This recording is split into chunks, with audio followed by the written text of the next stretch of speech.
Bonjour à tous et bienvenue, je suis Laetitia et vous écoutez l'essentiel.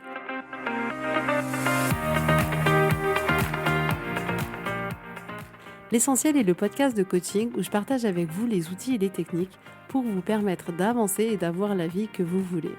Je souhaite vraiment que ce podcast vous inspire et surtout vous encourage à passer à l'action. Vous pourrez retrouver toutes les notes de l'épisode sur www.laetitiamonaca.com.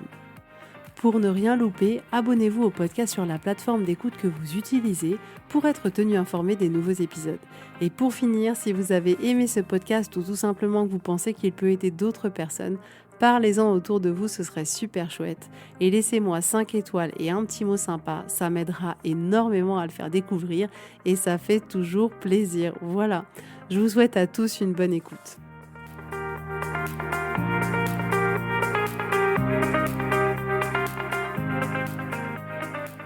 Coucou tout le monde, j'espère que vous allez bien. Je suis très contente de vous retrouver aujourd'hui pour un nouvel épisode. Alors en réalité, ce début d'épisode ne se passe pas particulièrement de manière fluide. On a besoin de dire la vérité, on veut du vrai ici. Mon application qui me permet d'enregistrer le podcast ne fonctionnait pas. J'ai dû redémarrer mon ordinateur, ce que je n'aime pas faire. J'aime pas. Moi, j'aime bien que les choses elles soient accessibles tout de suite. Mais j'étais obligée parce que ça fonctionnait pas. Et maintenant, ça fonctionne. Et je me dis peut-être parce que j'ai beaucoup de documents qui sont enregistrés sur mon bureau. Et je sais pas si vous avez le même toc que moi, mais moi, dès que je dois enregistrer un document, je l'enregistre sur le bureau à classer pour plus tard. Mais du coup, là, j'ai un grand Mac et mon écran est littéralement envahi de documents. Donc c'est peut-être ça qui a fait bugger mon ordinateur, sachant que parmi ces documents, je sais pas non plus si vous faites pareil, mais je sais pas pourquoi parfois, au moment d'enregistrer un document, je l'enregistre et il s'appelle fff.doc, ppp.doc. J'ai tellement la flemme d'écrire un nom de document que je mets un truc improbable. À chaque fois, je suis obligée de l'ouvrir et de dire « Ah oui, c'était ça, je garde ou je garde pas ». Donc je sais pas ce qui se passe à ce moment-là dans mon esprit, mais je pense que c'est ça qui a peut-être fait bugger mon ordinateur, sans compter le moment où là je me dis c'est bon Letty, t'es prêt, enregistre. Et là je me mets à avoir une quinte de tout parce que en ce moment je suis très sensible au pollen, je n'arrête pas d'éternuer, d'avoir les yeux qui grattent, de pleurer, d'avoir la gorge qui gratte et je me suis mis à tousser. Donc cette fois-ci je vais peut-être y arriver. Enfin bref, avant de vraiment commencer, je voudrais remercier Mab981 qui m'a laissé un message sur Apple Podcast. Mais mettez votre petit nom en commentaire. Après, je vous appelle Mab981, truc 312. Laissez votre petit nom à la fin. Bref, merci beaucoup à toi. Mab981, du coup, qui m'a laissé, je viens d'écouter le dernier épisode sur le besoin de la validation des autres. Quelle douche froide, quelle claque dans la figure, c'est l'histoire de toute ma vie. Au point que je me rends compte maintenant que je cherche la validation des moindres faits et gestes de la part de n'importe qui. En vrai, c'est la paralysie totale et la peur constante du jugement. Une fois de plus, merci Laetitia. En tout cas, merci à toi. Et sache que tu n'es pas la seule. Tu n'es pas la seule et en fait, on a besoin de voir ce qui se passe en nous pour pouvoir justement le déconstruire. Donc t'inquiète, t'es sur le bon chemin. Ça va le faire, on va tous le faire ensemble. Alors aujourd'hui, on va essayer de voir comment on peut mettre plus à plat les problèmes qu'on peut avoir pour que ça nous serve plus et qu'on reste moins bloqué moins longtemps. Parce qu'on a comme ça dans nos vies des moments où on peut rencontrer des problèmes, où on peut rencontrer des situations qui sont challengeantes, qui vraiment nous mettent au défi, qui nous malmènent clairement. Et vous savez, ces moments-là, c'est les moments où on va avoir tendance à tourner en rond dans notre tête, à ressasser ce qui est en train de se passer, ce qui s'est passé, ce qui va se passer. On est là comme avec un petit moulin à grande vitesse qui ne s'arrête jamais et c'est juste épuisant. C'est les moments où on va s'imaginer le pire scénario en se disant « Non mais mon Dieu, mais qu'est-ce qui va se passer dans un mois, dans un an, dans 10 ans, mais c'est bon, ma vie elle est finie ». Et c'est quand on rencontre ces moments challengeants dans nos vies, on va avoir tendance à en parler beaucoup, à ressasser. Alors, soit on va beaucoup en parler aux autres, aux personnes qui partagent notre vie, à nos amis, à des collègues, à des proches, peu importe, soit on va avoir tendance à le ressasser en nous, comme si on se le répétait à nous-mêmes en permanence, une fois, 2 fois, 10 fois, 15 fois, 10 fois. Je suis sûre que ça vous est déjà arrivé. Je sais pas, il y a pu avoir par exemple un conflit lors d'une situation familiale et le truc, on se l'est répété genre 10 millions de fois.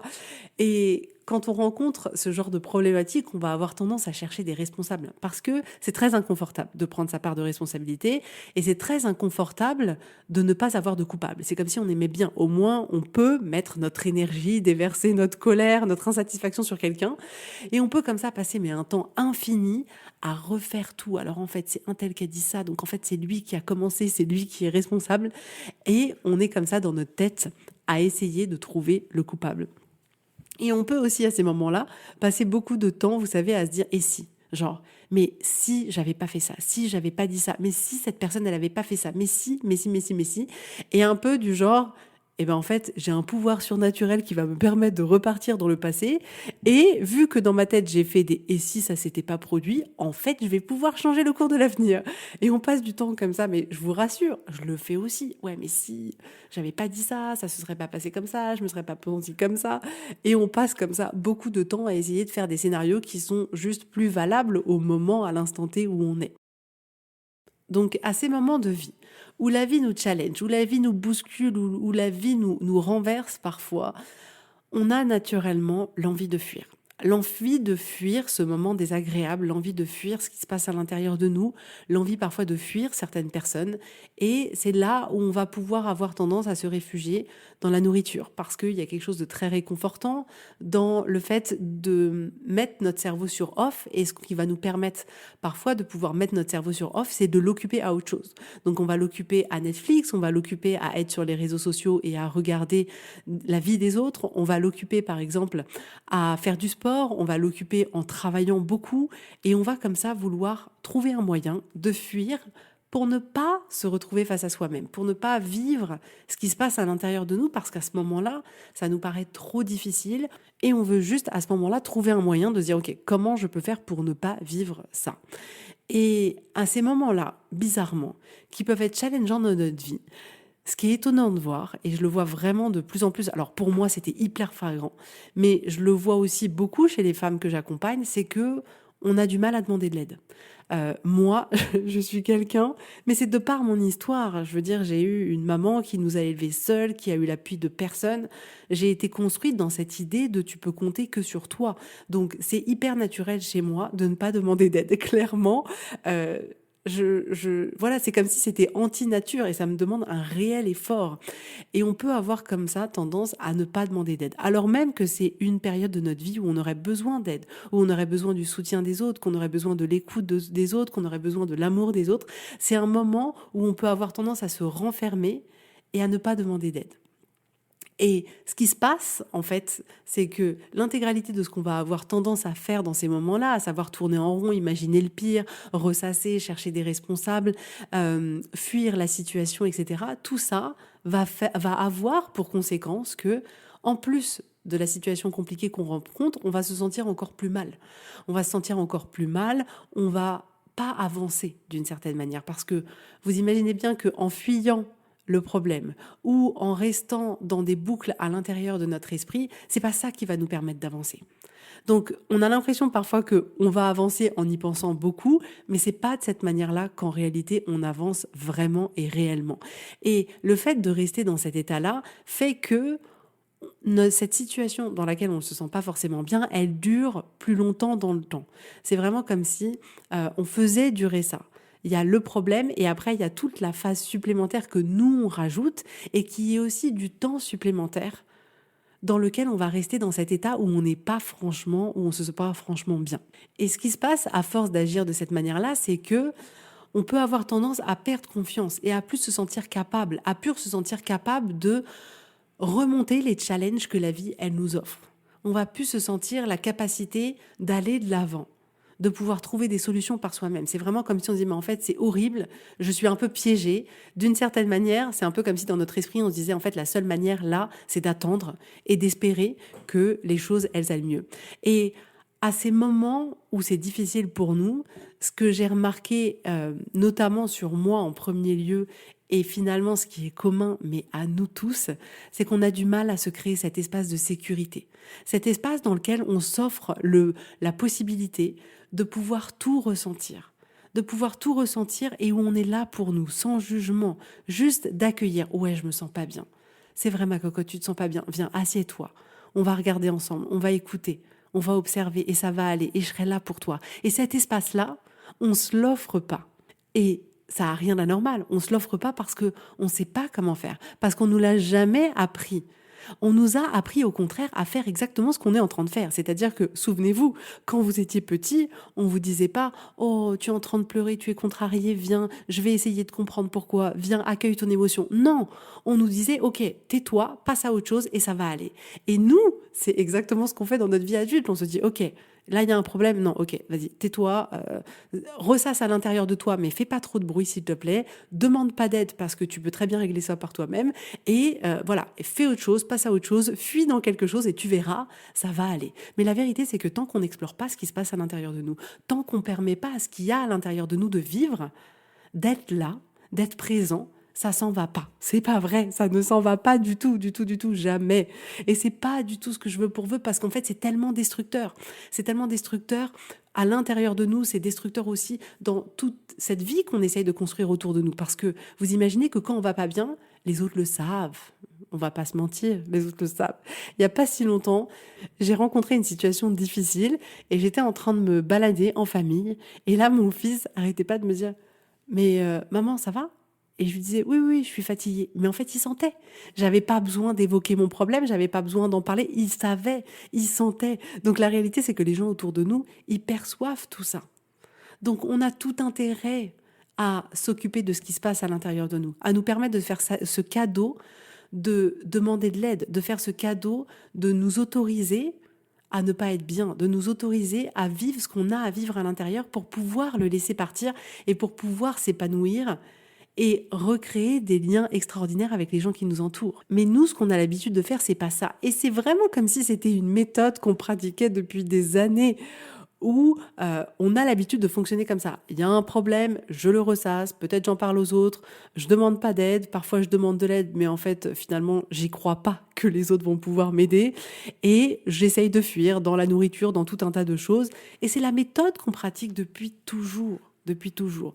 Donc, on a du mal à imaginer qu'en réalité, il pourrait exister une autre possibilité dont on nous a pas parlé. Et on se convainc de plus en plus que c'est pas possible. On se convainc de plus en plus que c'est pas possible, on se convainc de plus en plus que la vie elle est dure, on se convainc de plus en plus que purée, on n'a pas de chance quoi. Genre la vie elle est facile pour les autres, mais elle est pas facile pour nous. Et là, je vous arrête tout de suite, hein. La vie, elle offre à tout le monde son lot de challenges. La vie, elle est aussi belle et challengeante pour tout le monde.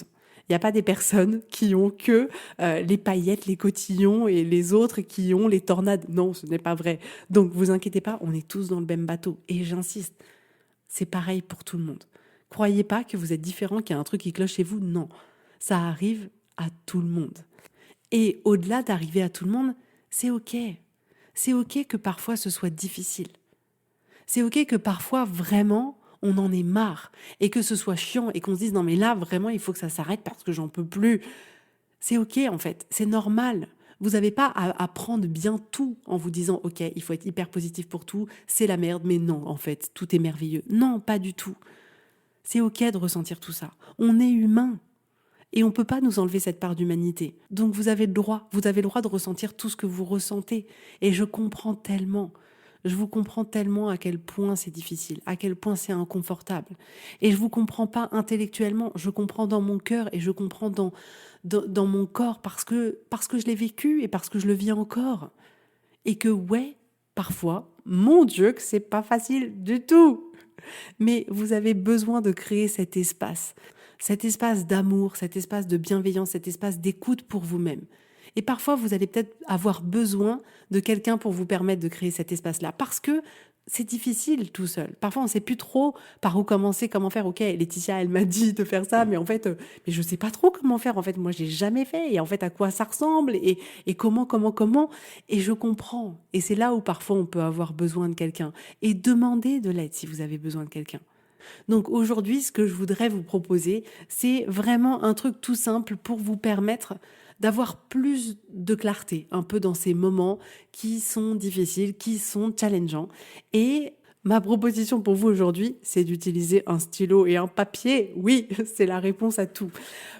Pourquoi ? Parce que la dernière fois, dans une situation, je me suis rendu compte que J'avais l'impression qu'il y avait tout un tas de problèmes là en ce moment autour de moi. Et je sentais que j'étais extrêmement agitée, c'est vraiment le beau mot.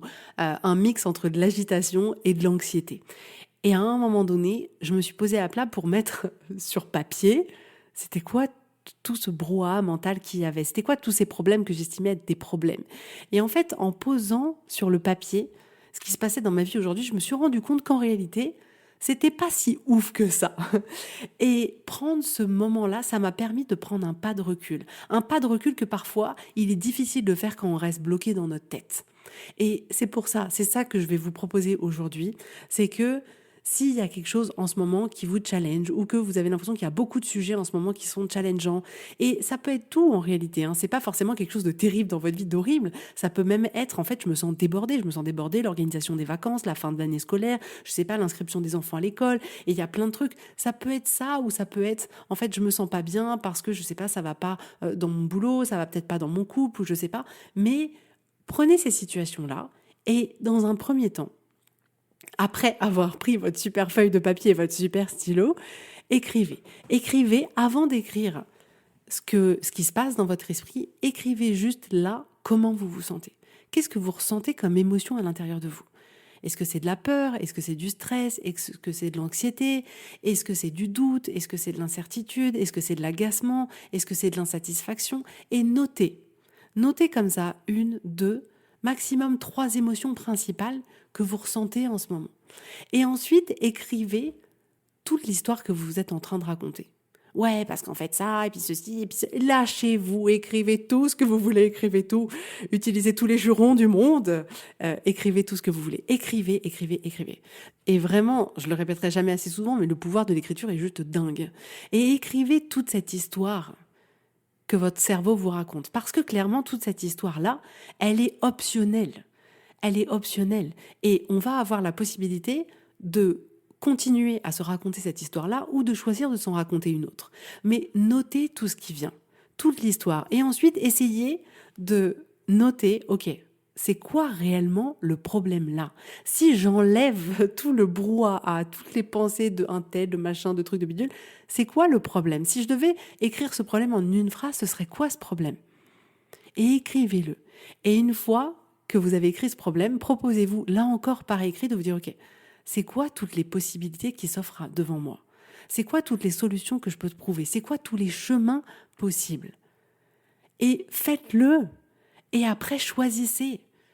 Et même si vous n'en êtes pas à l'étape de choisir une direction, vous allez voir que tout mettre sur le papier, ça va vous décharger. C'est un peu comme si d'un seul coup, on se sentait vraiment beaucoup plus libre, beaucoup plus léger. J'avais fait un épisode sur le téléchargement de pensée, c'est vraiment ça, c'est comme une carte mémoire d'appareil photo que vous videz et elle est de nouveau vide. Quand on fait pareil pour notre cerveau, c'est pareil. Quand vous mettez par écrit tout ce qu'il y a dans votre tête, c'est comme si ça le déchargeait de votre tête. Donc faites-le, rien que pour ça, faites-le. Et souvent, quand on voit après sur le papier quel est le problème et qu'on s'interroge sur, ok, qu'est-ce que je peux faire là maintenant? En vrai de vrai, dans le pouvoir que j'ai entre les mains, qu'est-ce que je peux faire? C'est là où vraiment, il y avait comme une petite lumière qui s'allumait, on se disait, ah ouais, en fait, j'avoue, bon bah c'est vrai, j'ai ça, ça ou ça comme choix, donc maintenant je fais quoi? Et c'est là où on va pouvoir commencer à avancer. Mais pour pouvoir avancer, il faut s'autoriser dans un premier temps à être ok. Ouais, on se sent pas bien, et c'est ok en fait. On nous demande pas d'être bien tout le temps. Et une fois qu'on accepte ce qui se passe à l'intérieur de nous et qu'on commence à essayer d'entreprendre cet exercice par écrit, de pouvoir mettre la manière dont on se sent, les histoires qu'on se raconte, le problème qu'on peut avoir, les solutions qu'il peut y avoir, d'un seul coup, c'est comme s'il y avait beaucoup plus de clarté. Et là, on va avoir un moteur qui va nous permettre d'avancer. Et ça peut être effectivement même sur, je sais pas, l'organisation des vacances en se disant, ok, mais alors je sais pas, il y a tel grand-parent, il y a telle date, mes vacances elles sont à telle date, celle de mon mari c'est une autre date, comment on va faire? Posez tout sur le papier. Posez comment vous vous sentez. Et là peut-être vous allez vous sentir agité. Et observez toutes les pensées que vous avez. Et là, peut-être que vous allez vous dire, mais j'en ai marre, en fait, c'est toujours compliqué d'organiser les vacances, et puis c'est toujours à moi de le gérer, c'est pas mon mari qui le fait, et puis moi, dans l'histoire, personne ne pense à moi. Écrivez tout ce qui vient. Et après, écrivez c'est quoi votre problème. Et là, vous allez peut-être dire, en fait, mon problème, c'est de ne pas arriver à trouver comment organiser mes vacances. Et là, posez-vous la question, comment je peux organiser mes vacances? C'est quoi tous les choix possibles? Et là, vous allez vous dire, ok, bah alors peut-être que la semaine 1, je peux faire envoyer chez un grand-parent, la semaine 2 chez les autres, la semaine 3, en fait, moi, je suis en vacances, donc je peux les garder. Après, ce sera... Et mettez tous les scénarios possibles. Ça va être le scénario 1. Le scénario 2, ça veut dire, allez, on s'en fout, on les met tous au centre de loisirs pendant un mois. Et puis, comme ça, c'est plus simple. Et puis, les grands-parents s'arrangeront après. Et puis, le scénario 3, ce sera autre chose. Et mettez tout ce qui est possible par écrit. En fait, de manière hyper naturelle dans nos vies, quand on rencontre comme ça un problème, c'est tellement flippant pour notre cerveau parce qu'il a l'impression que c'est une question de vie ou de mort, alors même que on parle de vacances ou d'un conflit au boulot ou peu importe, mais notre cerveau, pour lui, il se dit en fait, c'est une question de vie ou de mort. C'est pour ça en fait qu'il nous laisse dans des boucles mentales négatives parce qu'il se dit le problème, il faut le résoudre, il y a un problème, on risque de mourir. Mais vous ne risquiez pas de mourir. Et là, à ce moment-là, ce dont vous avez besoin, c'est de vous soutenir dans ce processus, de vous soutenir dans cette phase qui peut être difficile, d'accepter que, ben oui, il y a une part de vous qui en a marre, il y a une part de vous qui est en colère, il y a une part de vous qui n'accepte pas, et de vous soutenir dans ce processus-là, dans ce processus où vous allez avancer à votre rythme. Mais vous avez besoin d'être là pour vous-même et de reprendre les rênes de votre vie et les rênes de votre cerveau. Et de ne pas le laisser faire ce qu'il sait faire par défaut parce que lui, il fait ça juste pour nous protéger. Mais là, ça ne nous sert pas du tout. Mais vraiment, c'est quoi la meilleure option pour vous ? Vous risquez quoi à essayer ? Vous risquez quoi à essayer d'écrire sur papier, d'essayer de trouver des solutions ? Vous risquez rien ? Vous risquez rien. Vous risquez de trouver une solution. Ce serait quand même embêtant.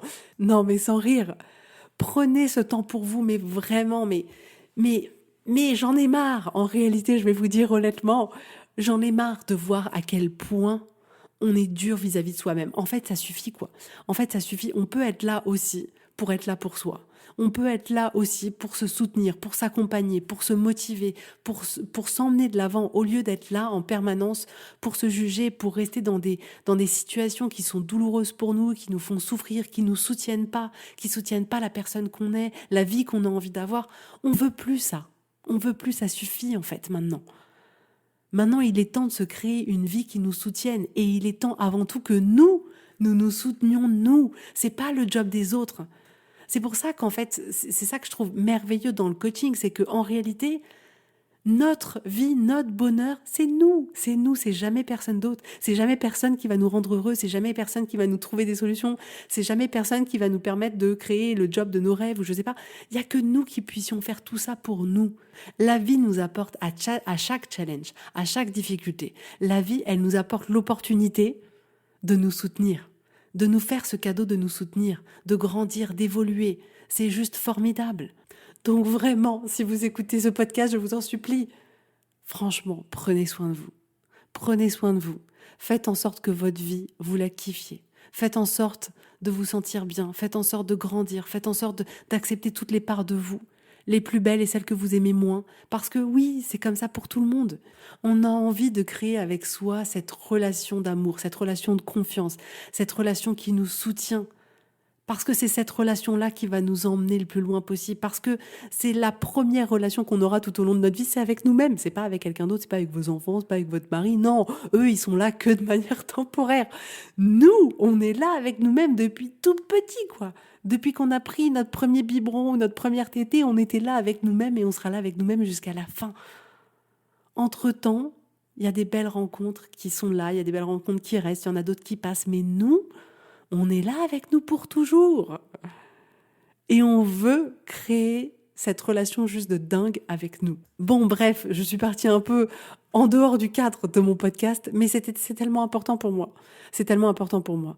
Donc, ce que je voulais vous dire aujourd'hui, c'est ça. C'est utiliser une feuille de papier, un stylo, dès que vous vous sentez vraiment débordé, que vous avez l'impression qu'il y a plein de problèmes en ce moment dans votre vie, prenez un stylo, posez-vous. Prenez ce moment de douceur.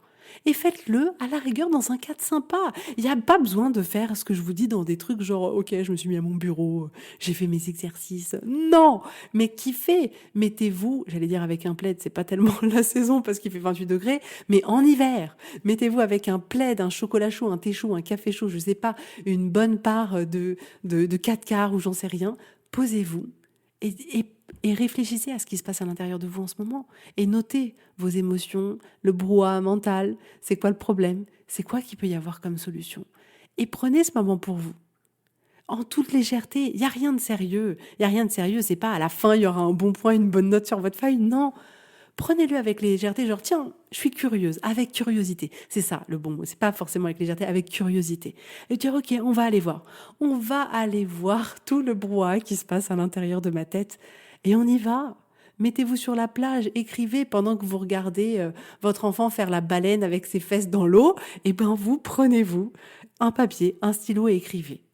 Écrivez et prenez-vous le temps de prendre le recul par rapport à tout ça. Et de voir comment vous vous soutenez dans cette période difficile. Ou de voir comment vous avez envie de vous soutenir dans cette période difficile.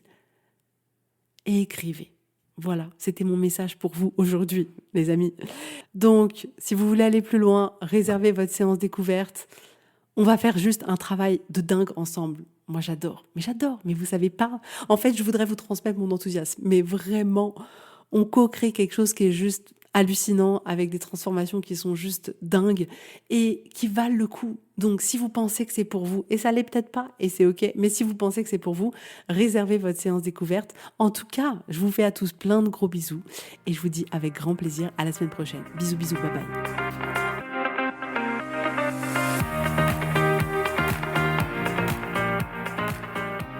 Si vous voulez mettre en application ces outils dans votre vie, sachez que j'accompagne des femmes qui souhaitent reprendre le contrôle de leur vie et enfin avoir des changements incroyables. Donc si vous aussi, vous voulez que votre vie change, contactez-moi sur www.laetitiamonaca.com/contact. Je serai ravie de travailler avec vous et de vous accompagner. Vous allez voir, ça va vraiment tout changer.